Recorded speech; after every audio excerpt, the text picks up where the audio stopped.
Namaku Nadia. Seorang perempuan yang mungkin selama ini terlalu sabar, terlalu sering diam, dan terlalu percaya bahwa kesetiaan akan membuahkan balasan yang sama. Aku tumbuh di keluarga terpandang, tapi bukan berarti hidupku selalu mulus. Ayah dan ibu meninggal dalam kecelakaan pesawat saat aku masih kuliah. Satu-satunya harta yang mereka wariskan padaku adalah villa kayu megah 2 lantai di dataran tinggi puncak, lengkap dengan halaman luas, taman mawar, dan pemandangan yang menghadap langsung ke lembah berkabut. Tempat itu bukan sekadar bangunan, tapi kenangan. Setelah menikah dengan Reza, aku tak pernah membawa siapapun ke sana. Aku menyimpan tempat itu seperti menyimpan sepotong hati yang tidak bisa dibagi. Reza sendiri hanya pernah mendengar cerita tentang villa itu.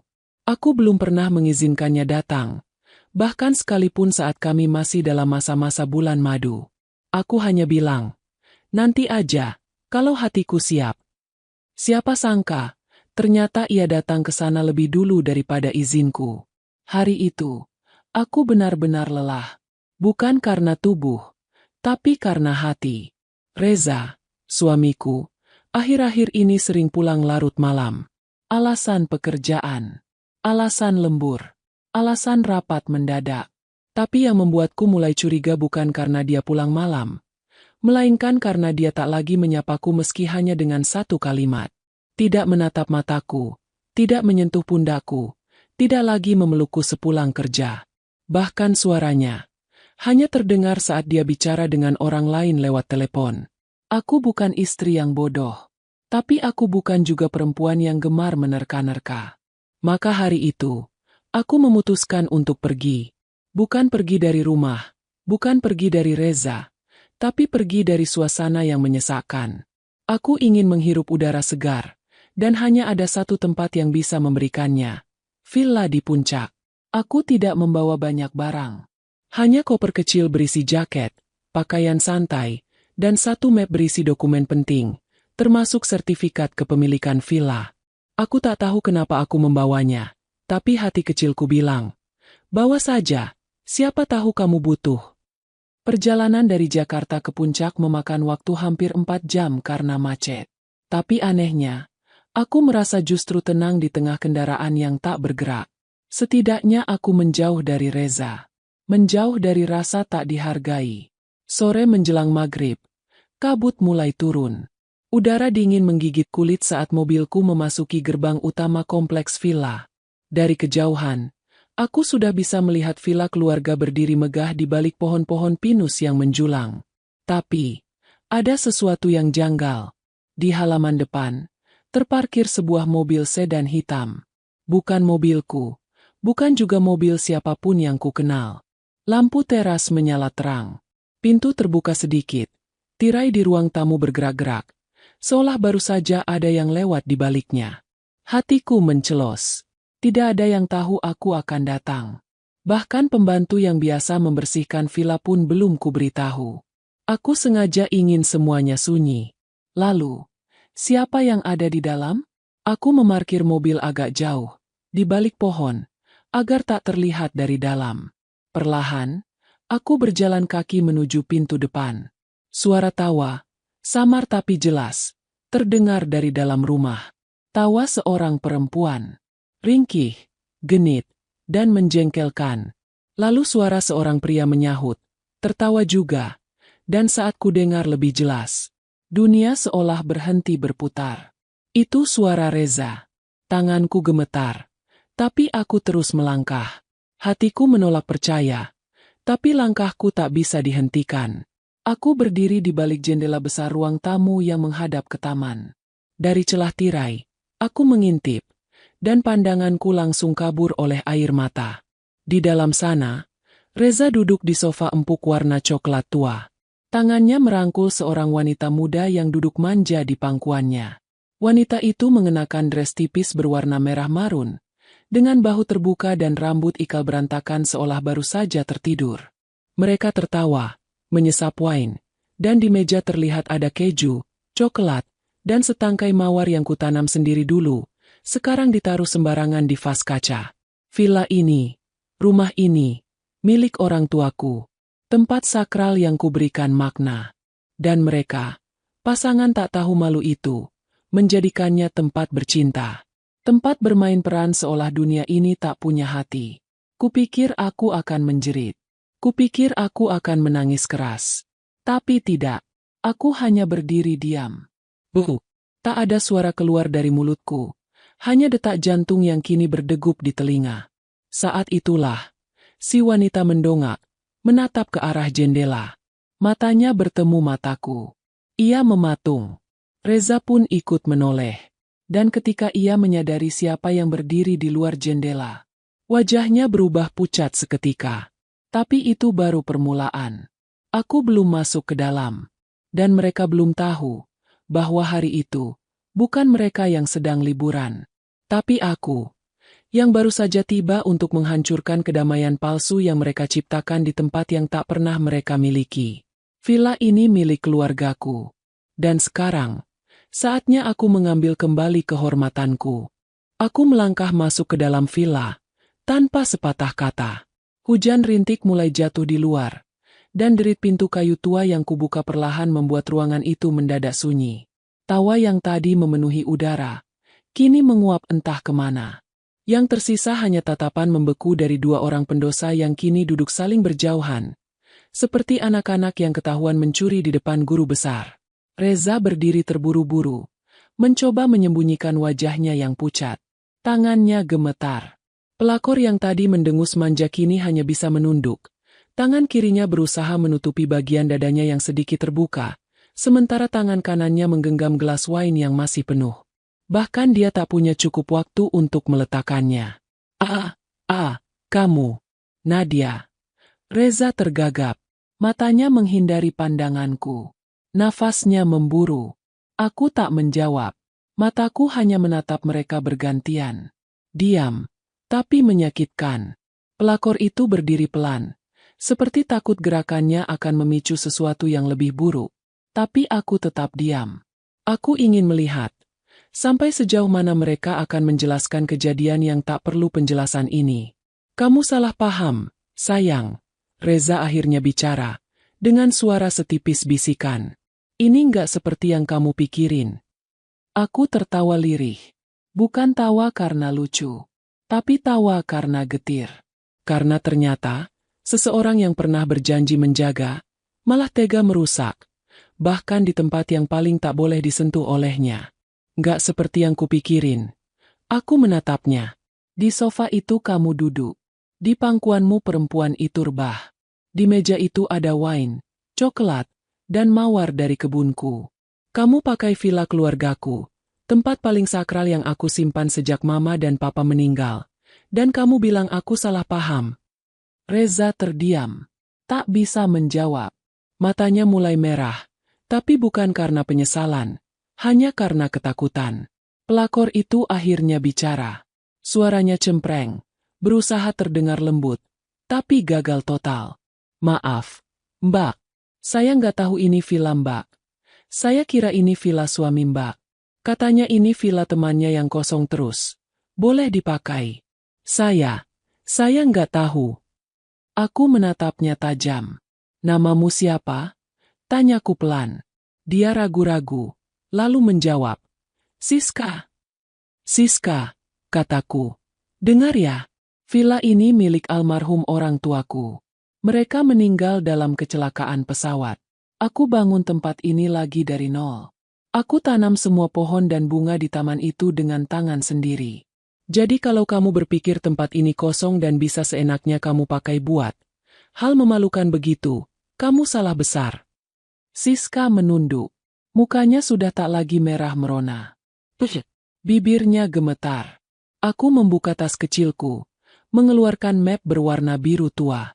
Lalu, tanpa banyak bicara, kutarik keluar selembar sertifikat asli kepemilikan villa. Kertasnya sudah mulai menguning, tapi stempel notarisnya masih jelas. Kubentangkan di meja, tepat di hadapan mereka. Nama pemilik, Nadia Astari. Ucapku lirih tapi tegas.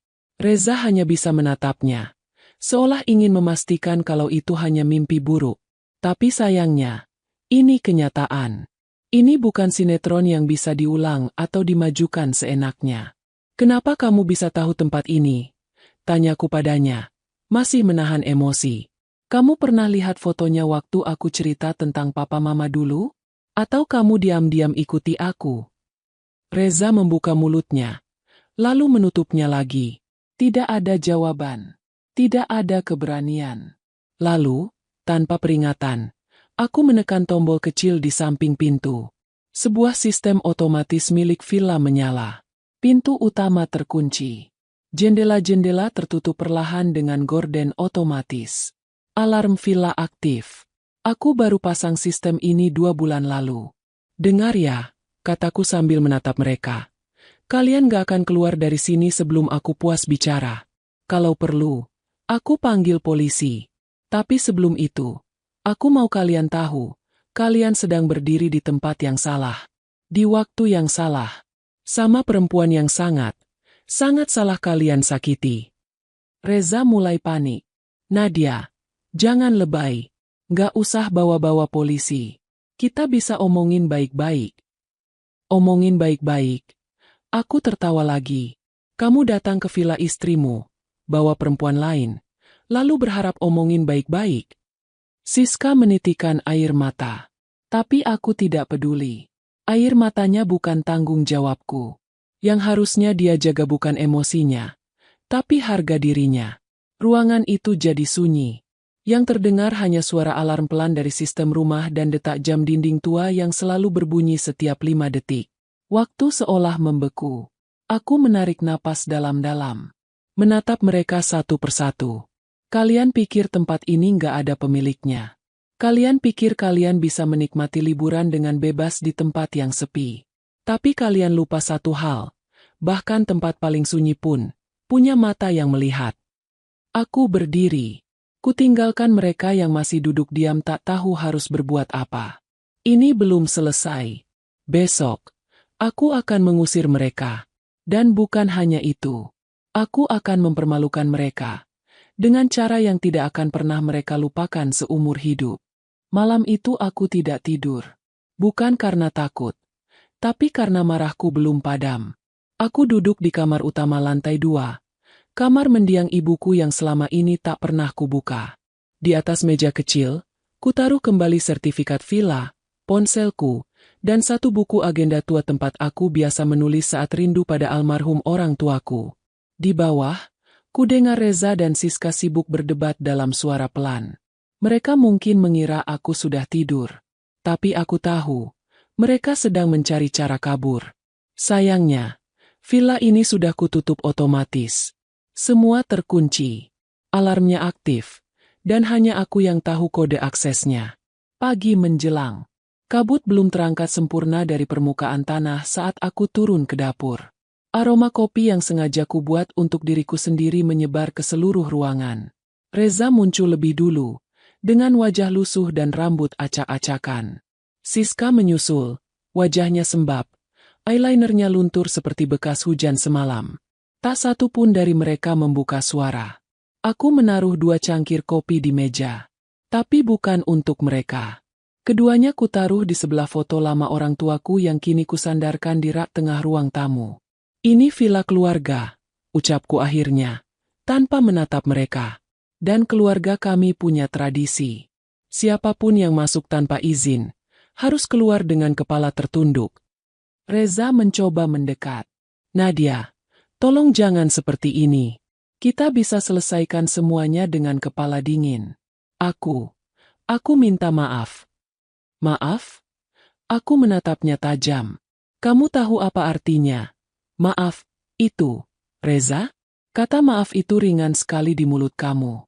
Tapi perbuatan kamu, itu yang berat buat aku. Siska mencoba bicara, tapi kutahan dengan satu lirikan mata. Kamu diam aja, kataku padanya. Datar, kamu gak punya hak bicara di rumah ini. Kamu cuma tamu tak diundang. Dan aku punya hak penuh untuk menentukan kamu pulang dalam keadaan baik-baik, atau digelandang keluar sama security. Siska langsung menunduk.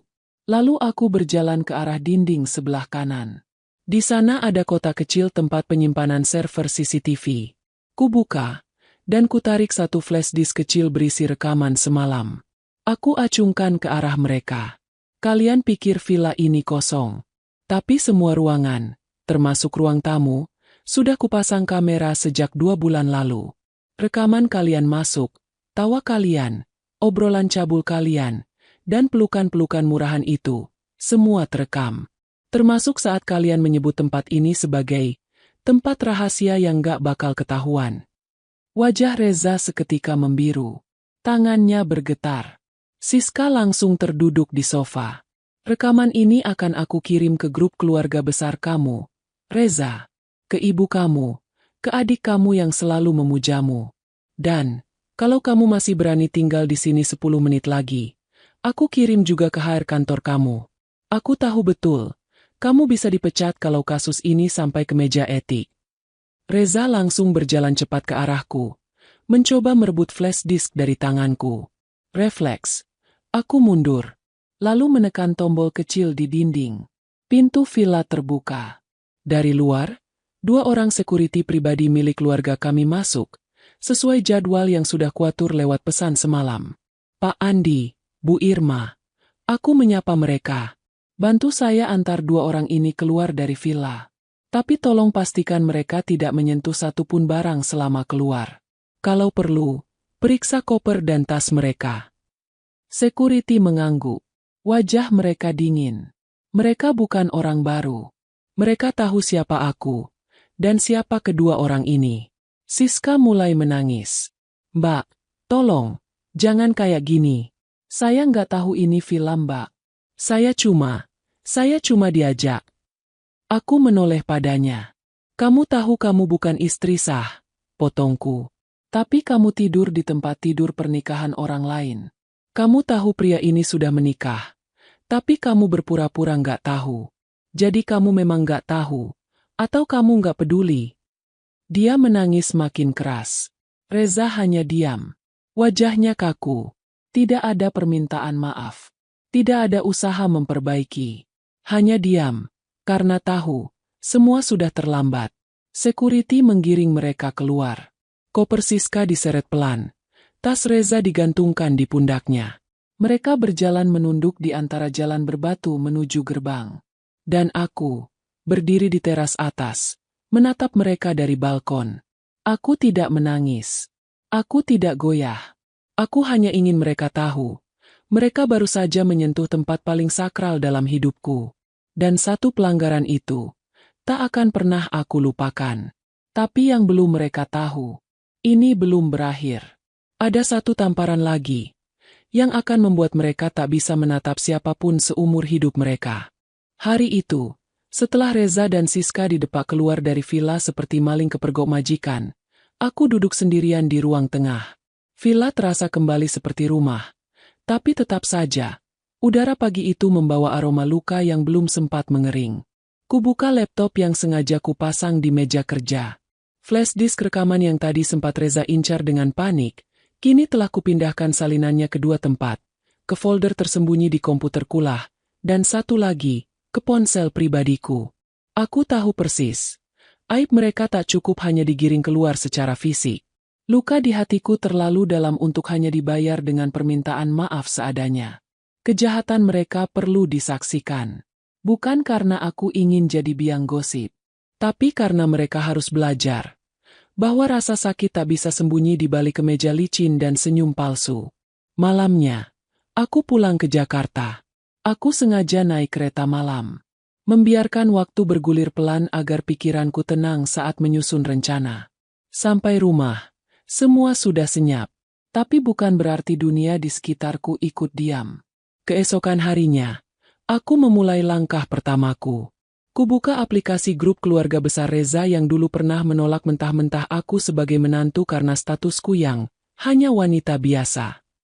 Grup itu berisi ibu mertuaku yang kolot, 2 adik iparku yang sok sempurna, dan tante-tante julid yang hobi menghakimi orang lain dari tampilan luar. Kupilih rekaman yang paling jelas. Saat Reza dan Siska berpelukan di sofa, saat mereka tertawa, dan saat Reza menyebut villa itu sebagai tempat aman untuk menyendiri dari istri cerewet. Tanpa sepatah kata, kukirim potongan video itu ke grup. Tidak butuh waktu lama. Grup langsung ramai. Dari mulai, ya Allah Reza, ini beneran. Sampai, kok tega banget sih kamu ngelakuin ini di tempat Nadia? Sampai ada yang lebih frontal. Perempuan itu siapa? Bajunya juga nggak pantas banget. Satu persatu adik iparnya mulai menuliskan pesan pribadi padaku. Menyesal. Minta maaf.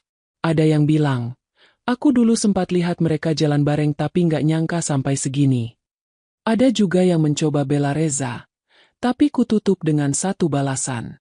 Dia berani hancurkan rumah tangga kami di tempat paling sakral keluargaku. Kalau kamu tetap bela dia, berarti kamu sama bejatnya. Lalu kublok satu persatu yang mencoba bersikap netral. Di dunia pengkhianatan, tidak ada netral. Sementara itu, aku tak tinggal diam. Aku tahu Reza punya ambisi besar di kantornya. Jabatan manajer divisi operasional yang ia emban itu bukan main-main. Tapi, dia juga terikat kode etik dan komitmen moral karena perusahaannya menjunjung tinggi integritas keluarga. Kupilih potongan video yang lebih pendek, hanya 40 detik. Tapi cukup jelas.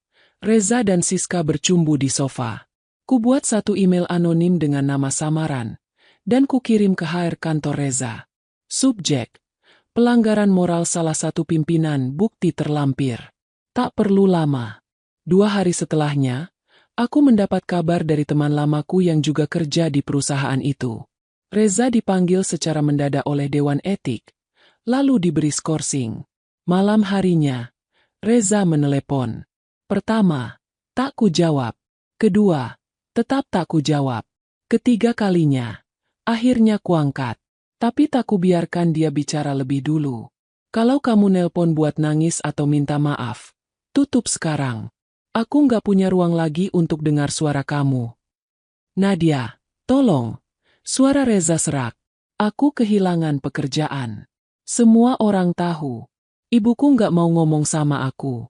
Tanteku nelponin terus. Siska kabur. Dia ninggalin aku. Aku menunggu.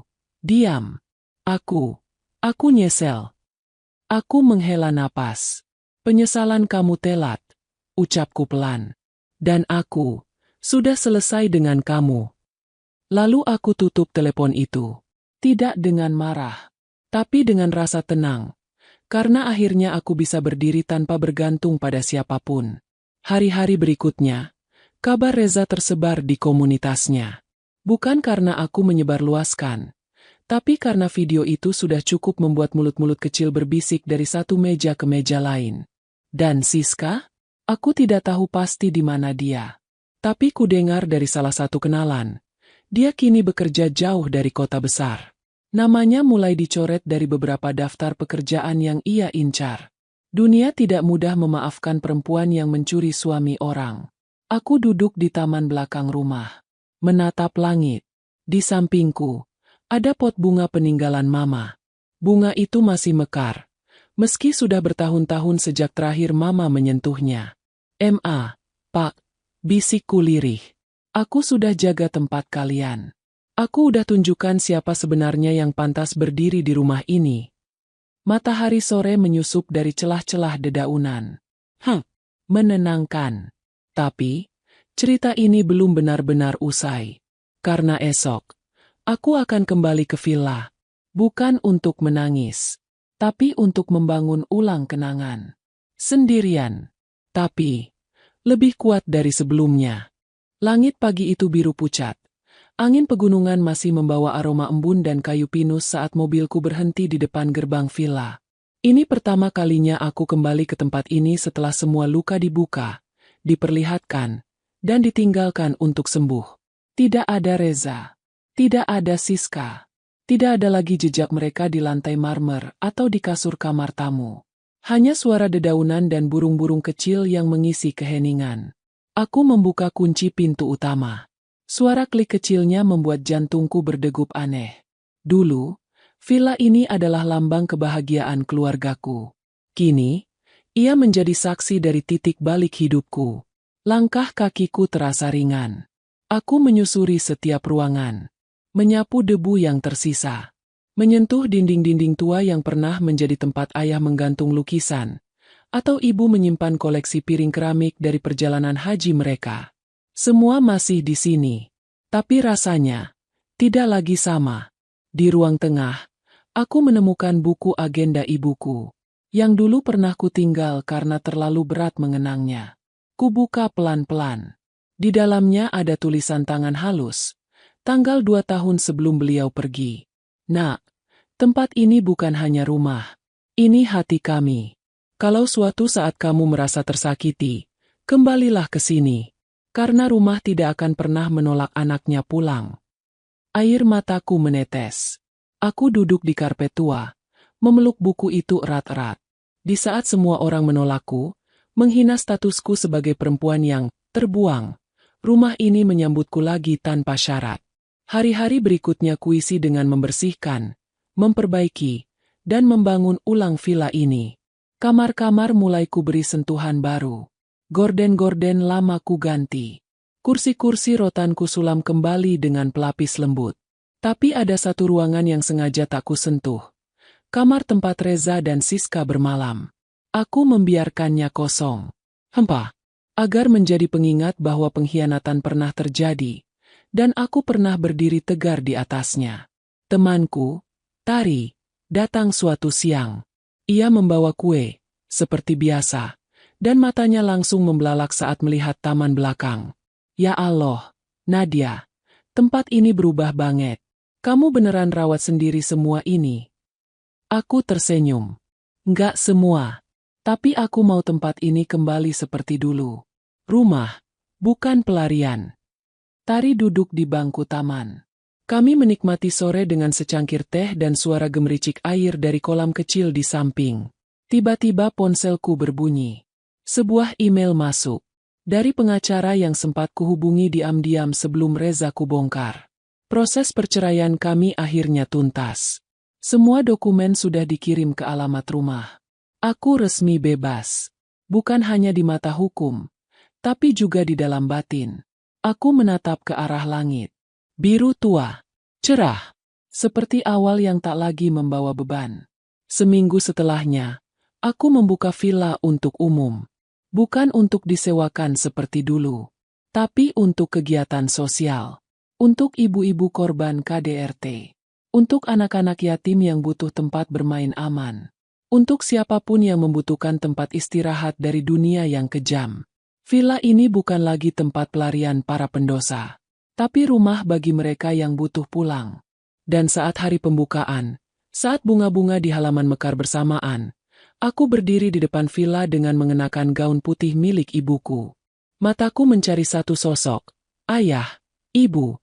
Tapi aku tahu mereka sudah menyaksikan dari tempat yang lebih tinggi. Aku menarik napas panjang. Reza mungkin sudah lupa bagaimana caranya pulang. Siska mungkin sudah mencari tempat lain untuk bersandar. Tapi aku sudah kembali ke tempat paling suci dalam hidupku. Dan kali ini,